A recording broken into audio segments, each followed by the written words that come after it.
চট্টগ্রাম সহ দেশের বিভিন্ন এলাকায় কয়েকদিন ধরে টানা বৃষ্টির প্রভাবে বাজারে বেড়েছে অনেক পণ্যের দাম। এর মধ্যে সবচেয়ে বেশি বেড়েছে কাঁচামরিচের দাম। মাত্র 3 দিনের ব্যবধানে এর দাম বেড়েছে 2.5 থেকে 3 গুণ। বুধবার সকালে চট্টগ্রামের বিভিন্ন বাজার ঘুরে দেখা গেছে কেজি প্রতি কাঁচামরিচ বিক্রি হচ্ছে 250 থেকে 300 টাকায়। ভ্যানে করে বিক্রি হওয়া মরিচের দাম আরও বেশি।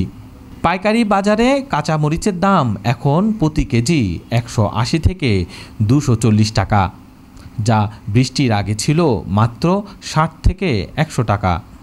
অর্থাৎ পাইকারি দামেও বেড়েছে দ্বিগুণের বেশি। খুচরায় আগের 80 থেকে 120 টাকার মরিচ এখন বিক্রি হচ্ছে 280 থেকে 300 টাকায়। বিক্রেতারা জানান, বৃষ্টির কারণে কাঁচামরিচের সরবরাহ কমে গেছে।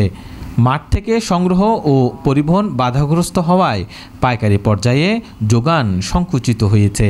সেই সুযোগে কিছু আড়তদার ও পাইকারিরাও দাম বাড়িয়ে দিয়েছেন। ফলে খুচরায় ভোক্তাদের বেশি টাকা গুনতে হচ্ছে। রিয়াজউদ্দিন বাজারে গিয়ে দেখা গেছে 250 গ্রাম কাঁচামরিচের দাম হাঁকা হচ্ছে 70 টাকা, যার মানে প্রতি কেজি 280 টাকা। ক্রেতারা বলছেন, এমন অস্বাভাবিক দাম বেড়ে যাওয়ায় নিত্যপণ্যের ব্যয় নিয়ন্ত্রণে রাখা কঠিন হয়ে পড়েছে। আবহাওয়া অধিদপ্তরের পূর্বাভাস অনুযায়ী বঙ্গোপসাগরে সৃষ্ট লঘুচাপ ও সক্রিয় মৌসুমি বায়ুর কারণে এই বৃষ্টিপাত হচ্ছে। আজ বিকেল থেকে কিছুটা কমলেও আবারও রোববার থেকে বৃষ্টির প্রবণতা বাড়তে পারে।